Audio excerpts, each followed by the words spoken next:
Good morning, and thank you for joining How Retailers Are Capitalizing on the $68 billion live streaming opportunity with Adi Ronan, CEO and co-founder of buywith, and David McDonald, Managing Director at Publicis Commerce. As a reminder, if you have any questions during the conversation, to please use the Q&A function at the bottom of your screen. Now here's your host, Deborah Weinswig, CEO and founder of Coresight Research. Hello, everyone. Thanks so much for joining us today. I am live from Las Vegas at ICSC. So lots of talk here actually with a lot of the mall REITs and actually the retailers around live streaming. So a phenomenal time to have this conversation. Adi and David, thank you so much for joining us and really kind of carrying the torch on this industry that I'm so passionate about. So let's get things started. For the audience, Adi, can you run through what the live streaming landscape looks like? And what are the different kinds of commerce platforms that are out there right now? Yeah, definitely. Happy to be here. So as we see the landscape, we see two main groups of companies. So one is the B2B companies, a white label. You take a technology as an e-commerce site brand or retailer, and you put it on your native platform. And then you could get your own experience of live shopping on top of your website. The other group that we see is mobile apps of live shopping. So B2C apps that actually created platforms for end users to interact with each other on mobile app. We try to combine the B2B aspect with a content creator angle. So we created this marketplace that enables our clients actually to scale their live stream shopping activity on top of their website, but leverage our community of vetted content creators.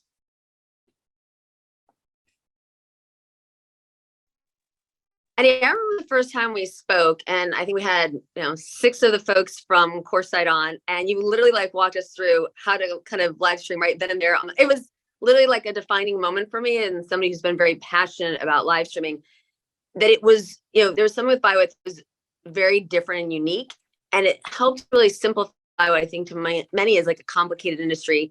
Can you just talk about, right, I think, and maybe help bring to life for the audience, right, this kind of this quickness, this kind of ease, and also I think from an expense standpoint, because a lot of people think it's very expensive. How is buywith different? Yes, so we actually created a frictionless platform that enables brands and retailers to go live without any code integration or with just one line of code. So it's very simple for brands and retailers to just start, try live shopping, optimize it. And so this is one thing. The other thing is for the host. So they can join the live session directly from their phone like this. They don't need to have a studio or cameras. So it's very scalable for them to join very easy. And also for end users, they just click on a link and they can join the real-time session. So again, they don't need to download any app to their phone. So I think that this part of the platform, the frictionless, is very important for us. And the other part that is unique is our experience. So we literally last month got a patent about our screen sharing technology that, it's very new, that enables the host of the session to actually take the viewers to a live journey on the website. So we also have a full screen video like everyone else, but we are the only one with the Shop With Me experience that enables this influencer or the brand reps from the brand to actually navigate on the site in real time and move from product to product and give authentic recommendations in real time. And David, can you thank you, Adi. That was, like I said, I still remember that. It was such a defining moment for me, that call that we had. David, how did you get familiar with the live streaming industry, and where do you think we are in that journey as it relates to kind of retailers and brands? Well, I think it's a great question. I think got excited about live streaming a few years ago. And then I think like everyone else since 2020, it kind of exploded. But I think it's always kind of the idea of live commerce has been there for quite a while. Even in the US, we usually hear that the Western world, we're a little behind. But when we had shopping TV, so we had a live commerce for a while, but we see now the way that technology is enhanced, how easy it is to integrate live commerce into your D2C if you have it, and then also how you can kind of take it and use it across both your own channels and paid channels. So I'm going to ask you a difficult question, but that's what I get to do. And I've actually had the question asked more at this conference than I ever have. Is right? Didn't we have in the US? Didn't we already have live streaming? Right? We had QVC, we had HSN. Why isn't that live streaming? Well, I would say it's similar, but it's a always on 24 hours. It's a TV channel. Where live commerce, we're taking it into very specific pieces and it's time frame. Also, I think I can take it on the go wherever I am. I can buy right from the live commerce. Where the TV QVC is a little different, that I still had to make a phone call. It wasn't as combustible to be able to buy right there. I think the way we look at it now, the funnels collapsed in e-com. Live commerce allows me to be that engagement and make the purchase there. It could be anywhere, to be honest. So it's that kind of creative commerce explosion that we have, purchasing anywhere, anything at any time. That's the live commerce, that piece of it, to be able to shop. And I think, as Eddie talked about on the buy with, they can actually shop with you. So it's this kind of little bit of not just an event. It can be used in multiple aspects of products. No, that's great. And Addie, I think David brought up something very important, this idea of like shopping with you. One of the things that we've seen that's very unique in the US is this idea that the consumer almost needs like this democratization of like the concierge. And so this whole idea that I do need one-on-one service, whether it's we've seen a lot of success in like athletic footwear and apparel, right? Like a sale where the consumer has, right, like I'm a runner, I have a high arch, right? I have a wide toe box, this type of idea around, I need to really have somebody kind of walk through with me what I'm buying, how I'm buying it. A lot of it's to me around reducing return rates. We're astronomical in fourth quarter this year, the high on record, but also this idea, buy with help, not only on one-to-many, but one-to-one. Yes, I don't know if it was my turn to yours, but I think I got pretty much the question. It was about the difference between the one-to-many, the one-to-one. And I would add a bit about what you said about authenticity and tips and value that the user can get through the live. So we see that the best live sessions are where the user really get authentic recommendations about what to purchase, that it's not too salesy. You can really get valuable information about the items and about the items that fit your needs. That's why we see very low return rate as well. We actually saw in one of our clients just only 3% return rate of items. So it was really great to see it. And for the one-to-many, so yes, you are with a group of people. There is a lot of social dynamic and like emojis flying and stickers and something that is very fun. It's combined entertainment. And for the one-to-one, you really get the opportunity to get a personalized advice about your own needs. So also in the one-to-many, you get the opportunity to ask questions, and sometimes you get the answer either from the brand reps in the chat or the host. But for the one-to-one, it's really, as we see it, fits to specific verticals like luxury, like electronics and beauty as well, that the end user really need like the help from this expert, the brand's expert. And what do you see growing right now? And what do you think, right? Because the US live streaming market or live commerce market or social commerce market is much different than China. Where do you see the growth now with what kinds of retailers, brands? Maybe if you can talk about it from a retailer brand perspective and from a consumer perspective. And how is it different than what you expected? Yeah, I think that is it for me or for David? Go ahead. Okay, so I think that in China we see like this 24/7 culture for live shopping. What we are trying to do at buywith is really optimize with our clients the best hour, the best day to go live, so people would be available. And I think it's a bit like a culture thing. So this is one thing that we see, and we really try to optimize everything to generate the best results for our clients. So it's like the hours of the day. Also, I think that the fact that we see in China these like huge influencers that bring tons of audience.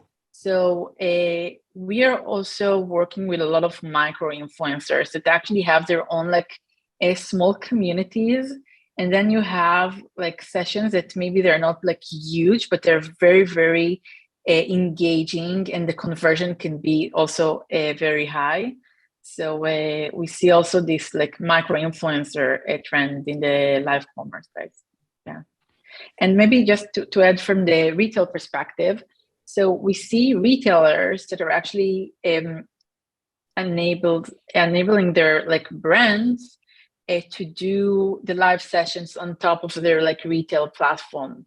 So if you're selling on Ulta, for instance, and you're a brand, you could do sessions on Ulta Beauty for your brand. So this is another like trend that we're seeing right now. That's great. And we're sharing the results of the poll that everybody took. And I do think it's interesting in terms of where we're seeing utilization of live streaming shopping as a sales channel, about 3/4, 73%, honestly higher than I would have expected, but that's fantastic. And then I do think it's interesting because I think there had been the de facto expectation that, social media would be the channel of choice. But, for many reasons, I think that's part of what has made this industry channel grow at a slower pace than we would have expected at Coresight. And instead, what we're seeing is this idea around a dedicated live streaming platform at almost kind of 40% of you. So I do think that the, kind of what's interesting on the, retailer and brand side is it's just kind of much more about how people are approaching this, how they're finding it, and the results and the success that they've had. David, I want to kind of take what Addie was talking about in terms of, right, like who actually is doing the streaming. We've always recommended co-hosts, certainly somebody from like the brand or the retailer to make it more authentic. Mm-hmm. And, if you can do that with a micro influencer, with a KOL, or, kind of let's say an influencer has a larger platform, that's great also. What have you seen in terms of what's successful and what surprised you? So I think I would answer it in a couple of different ways, because it depends on how you're using live commerce, how you bring it in. If it's an event or versus a more intimate one-to-one shopping. So when you have an event, you want to have somebody that is engaging, that understands the product, that is trustworthy, that can sell. That could be a micro influencer. We tend to see micro influencers have more of a conversion than the macro influencers. The other thing is, you think about it when you're in a display, you see somebody selling within a store, they know how to engage with the audience. So you want somebody that can be able to not only get the product, but engaging with the audience to draw them out, which allows you to make the conversion. You can see that it was events happening. The other angle is, sometimes it could be a boutique company that may only have 5 or 6 products. They want to actually build a community and build trust. So it's a lot of times you'll see actually the co-founders of those companies get involved and do the live streaming, because it's really they own the brand and it's really about them. On the other angle, this is where it does depend on your situation. If it is a client telling like more of a one-to-one piece, and you tend to have, sometimes sales associates do really well. You think about those sales associates, especially in the luxury goods, that may have a relationship, long-term relationship with their clients. They can actually start to do the live commerce with them to replace the, hey, come in, let me tell you what I found in the store. Let's actually just walk through it. But they need to know their customer at that point, and that's generally a personalized experience. But it depends, as I said, on where you are in the program you want to run with it. No, that's an excellent point. I mean, I think that we've seen, certainly having, depending on what it is that is actually kind of, the product or the brand, that may also resonate, but we have been very much against, more just from an ROI perspective, on spending too much money on your, because that can really, I think that had idea, and I don't know if you saw this as well, right? That you had to kind of go out and you had to pay like millions of dollars to have this host, and so there was no way, right, that any of these were going to have the ROI that they should. Is there's so much focus around the host as opposed to enough focus around the product, how you were describing it, right, how you were showing it, and I think that, and Addie, I don't know, like what kind of training or how do you at buywith, how do you help kind of hosts and KOLs and influencers understand how to sell in this channel? Yeah, so it's a great question. We have a couple of team members in our influencer and creators team that actually train the host and make them like the best host for live shopping. Because we saw that not every influencer can be good, or not every person can be good in hosting live shopping events. And a lot of times also you want them to bring traffic to the live. So they need to know how to bring traffic outside of their social media to the live event, and to bring like signups and registrations. So we train them both in the like promotional side, how to promote the live. And then we train them about how to host the live itself, how to explain about like the platform, how to encourage people to add items to the cart, to show the items in the video, some like tips that they have, and they could then easily implement to create a successful live session. And I think that what we saw, the reason actually that we started to create this community was that we saw that sometimes, and a lot of times actually, the brand selected the wrong host. And we saw, okay, we have a lot of like know-how around which metrics the influencer should have in order to be a good one. And then we built a community around this, like this.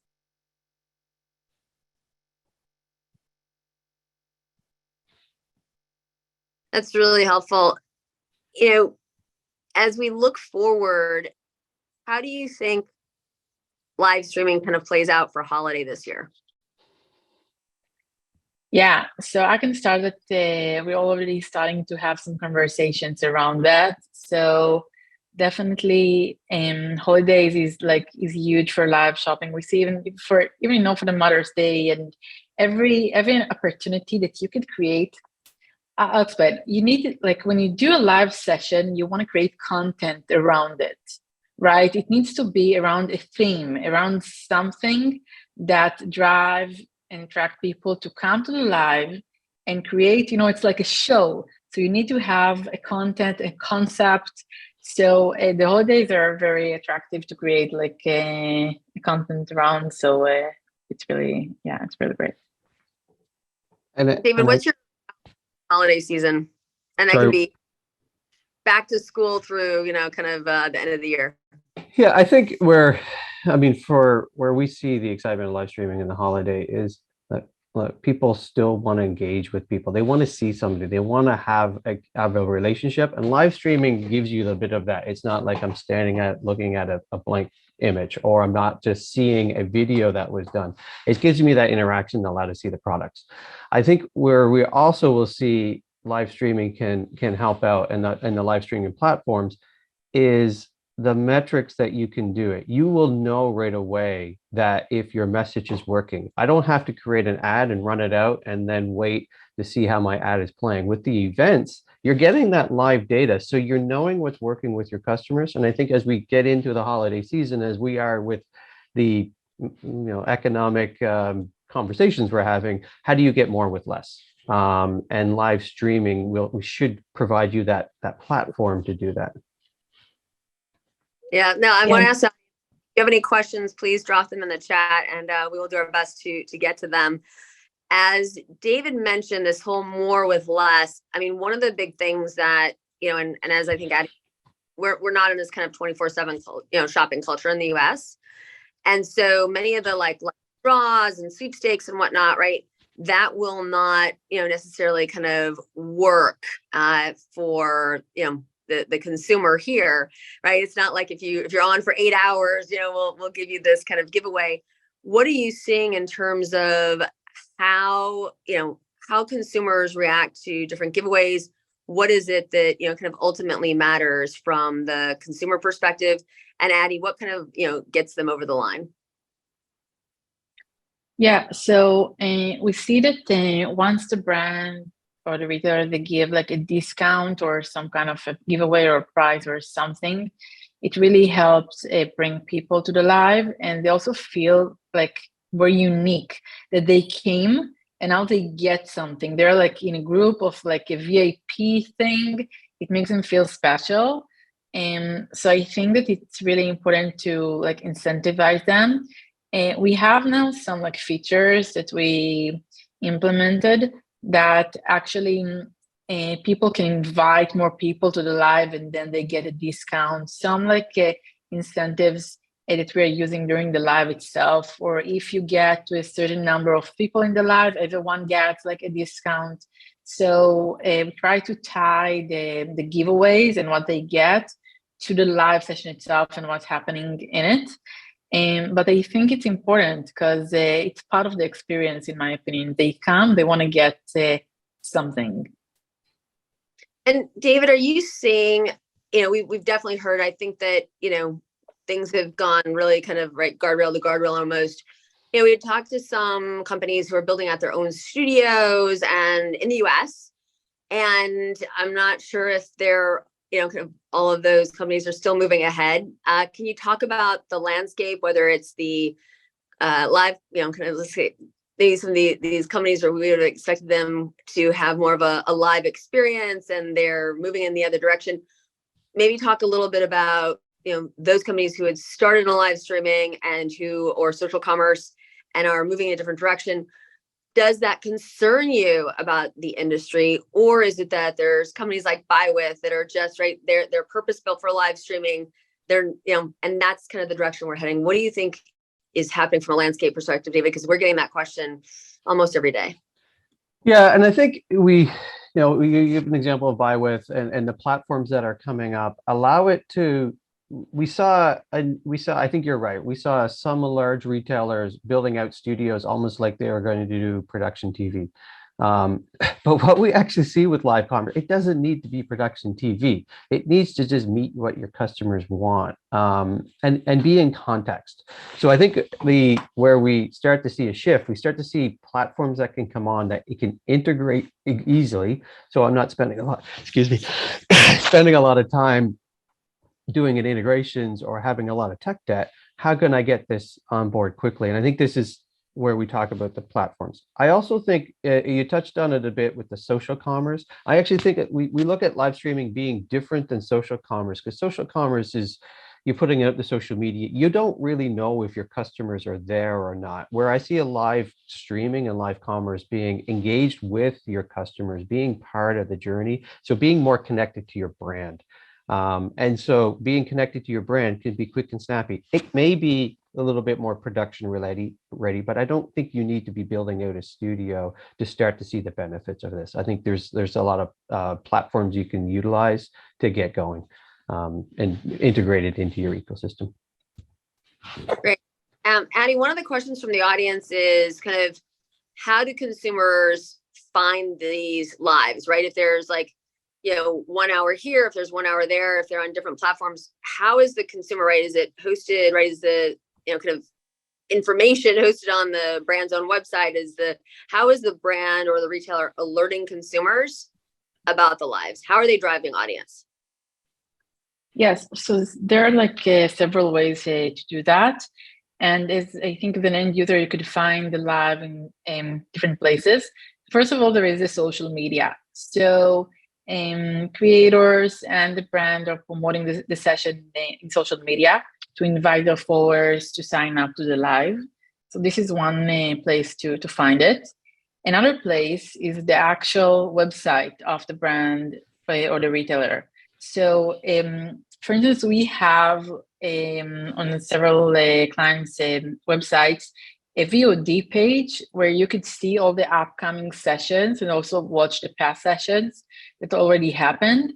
But there you could sign up to many live sessions that are upcoming. And this is another way to explore and discover them.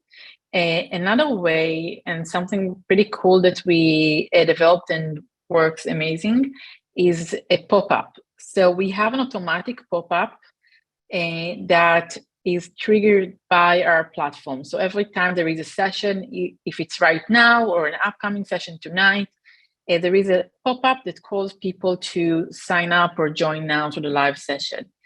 Also, another way to promote a live session is using newsletters.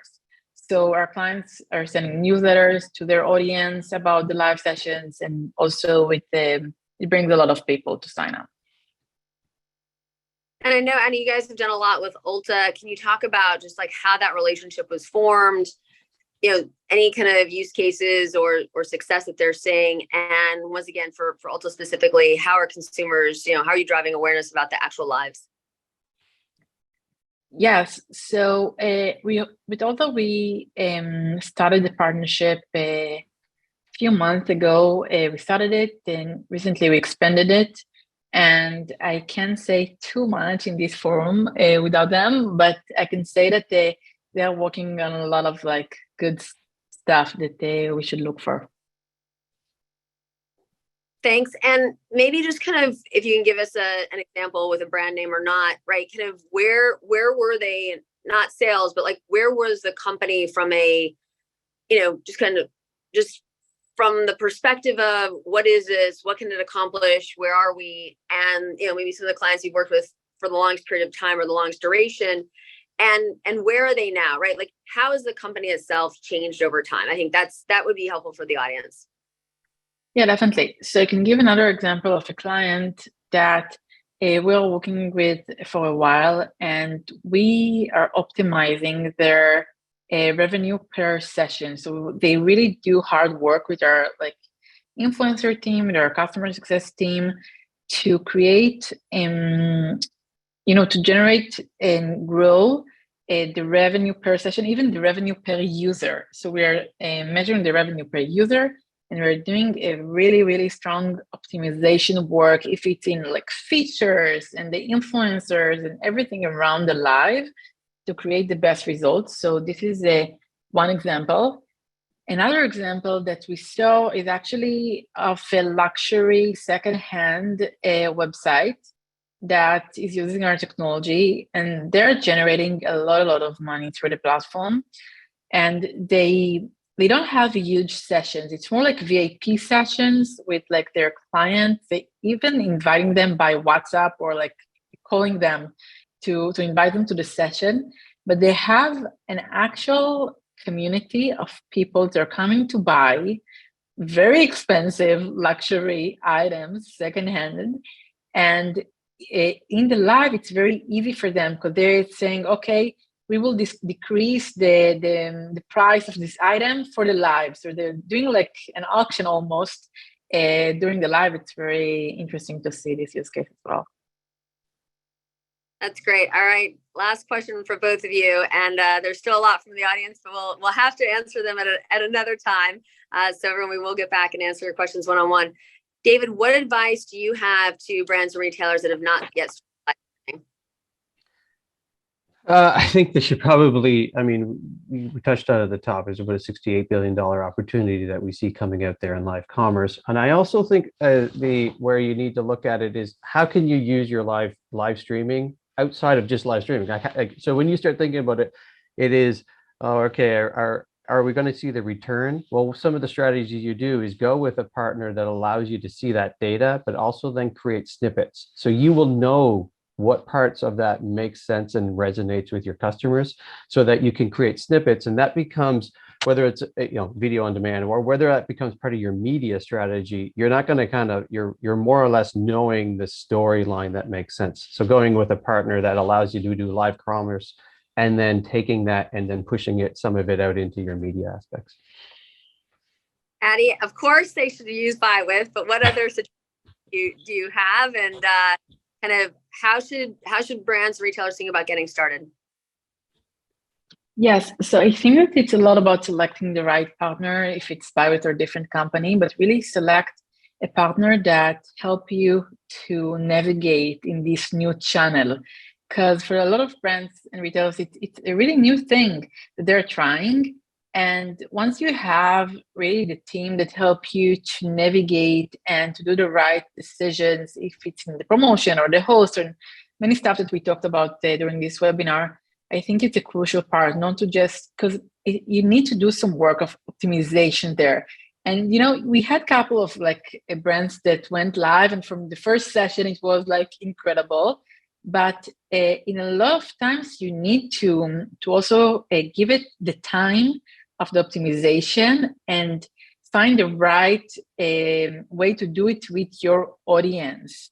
Find the right host for you, find the right time in the day, etc. So I think that also to understand that live commerce is part of the marketing strategy. It's not a one-off, okay, I have a holiday something, I just want to do it one for the holiday, but to implement it as a strategy for your organization, because this is a channel that can generate not only conversions, but conversions and user acquisition and brand awareness. There are many value around it. So this is my tip, Jordan.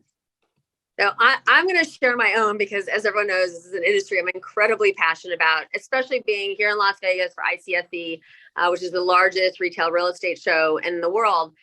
And so what we're seeing is, this idea of how do you kind of merge online and offline? If you think about live streaming, it really is the kind of bringing to life of your e-commerce. And as Addie pointed out, the numbers are as low as 3%. We usually see about a 50% reduction in returns. And what we also see is this idea that, it's an event, it's entertainment. And so we at Coresight are partnering with actually many of the mall REITs to kind of bring live streaming into the centers, into the stores, and then you're creating events and you're driving awareness. And there is this excitement around shopping. We've hosted, this will be our 4th year, our 10/10 Live Shopping Festival. And it's unbelievable each year how we see greater amounts of commerce kind of going through this day, through this event, and really driving awareness. There are many different types of platforms. I think what I've really enjoyed getting to know Addie and David is that, Addie's platform is, you can literally do it. This is, and unfortunately I'm in a not great Wi-Fi environment. This whole thing has been on my phone, which I've never done, but it's been so easy, right? And so this idea that I can be in a store, I can be in my apartment, I can be in my hotel room where I am right now, right? That I can literally go live and I can educate an audience, make a better decision about a product that they will love, and that there may be some entertainment around that. That is really the kind of the pure essence. And I think lastly, what's really important here is it's this opportunity to provide a career path for your sales associates, right? This idea of professionalization of the sales associate.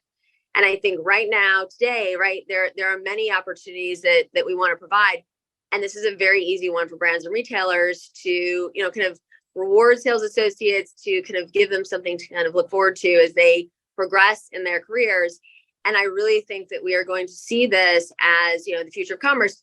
Definitely coming on slower than what we saw in China. And I think, some of it not being this kind of 24/7 shopping culture, but being something that, kind of resonates with consumers, with brands, with retailers. And Addie and David, thanks for being the torchbearers as well, because I do think that we are going to see a real change this year in terms of growth and trajectory.